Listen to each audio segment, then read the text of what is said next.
What music are you into? I like this. It's very grown up.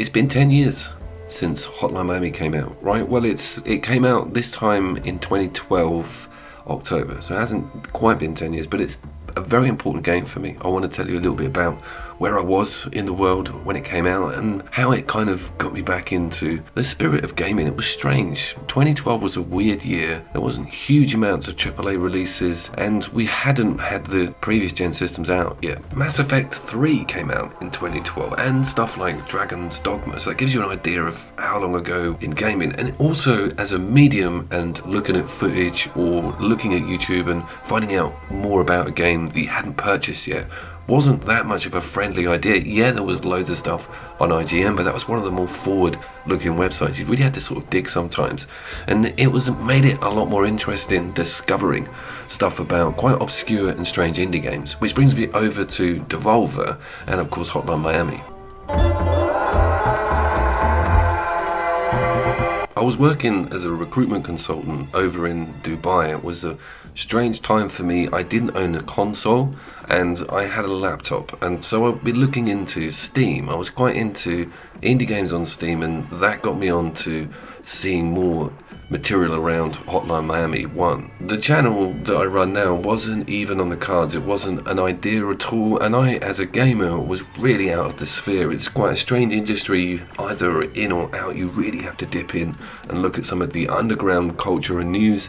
Then there's that surface level normie area. I was in the latter. That all changed, however, with the discovery of Devolver and Hotline Miami, because previously my experience with low budget or smaller indie games had been on Xbox Live, and they'd been really middle of the road. Some of them had been amazing, but they were extremely family friendly. There was no adult angle and there was no nods to any other genres, be it retro or just the idea of a whole theme being pushed forward artistically into a game was not that predominant. Hotline is set in Florida in 1989, and its theme and culture and 80s aesthetic, coupled with this beautiful graphic style and macabre violence, is just one of the outstanding things about it. When you see a screenshot of it, you will just instantly recognize it. Now, we haven't even got to its rinse and repeat, almost roguelike elements and that thumping soundtrack. It will come, but I just want to cover how strange a presence it created on the gaming market.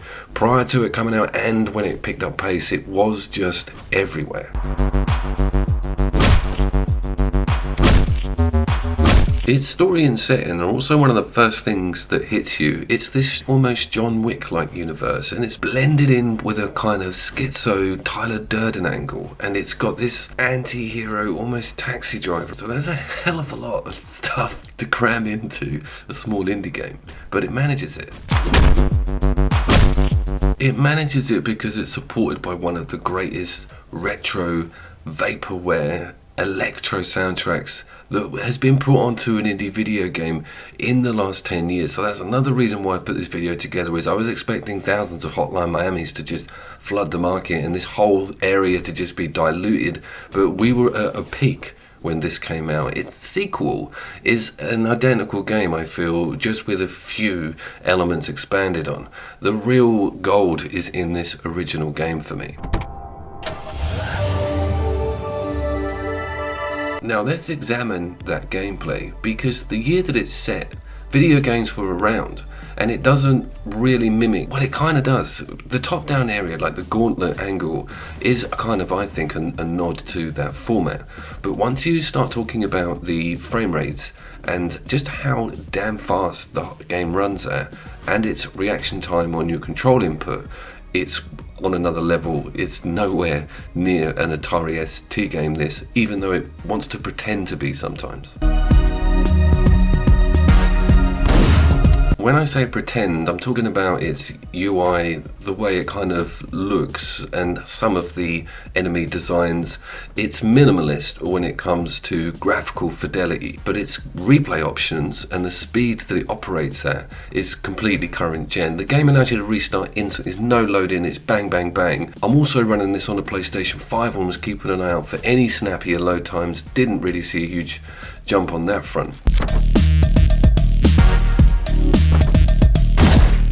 back to this control scheme, it was the first modern twin stick that I had the pleasure to play. It was a massive moment. It felt so natural. I immediately teleported back to when I first started gaming in my brain, but of course I was looking at all these amazing, luscious 80s flashes, thumping music, and replayability, and the depth of the difficulty is something else entirely. It's the Dark Souls of twin sticks, and I think that's the linchpin, is its difficulty. No game had given you such a high scale of difficulty so far that I had played on an indie level. It was relentless. It was unbelievably tough, and 30 tries on a level when it comes to the mid game is not unusual, and a lot of people were like, this can't handle this, there's no way I'm putting myself through this punishment. But there was a few of us who were like, hang on, I think we're onto something here.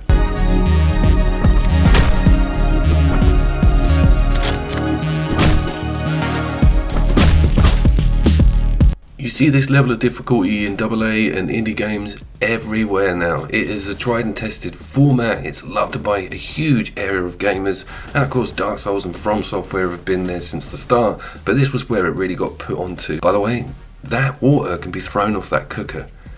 It took me 10 years to notice.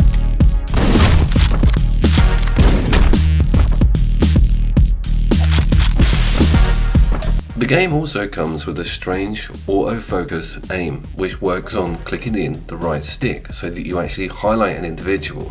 Now it can be a nightmare because you might do it by accident and you end up pointing your gun at someone who you don't want to.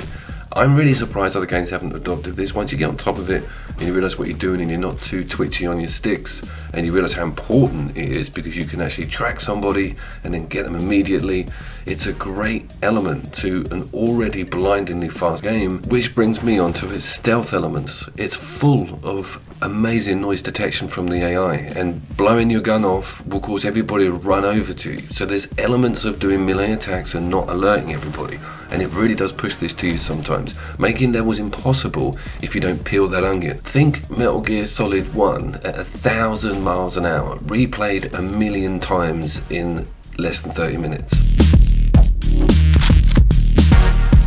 There's a metagame also behind the masks. The masks are like perks, and you decide which one you're going to put on through the game, and it does actually do quite a good job of incrementally drip feeding you cool new masks, and that also goes for the weapons that you're going to come across in the map, and that also applies to the range weaponry, which goes really crazy. Once this game steps into range, you are dying instantly. No, scratch that, more instantly.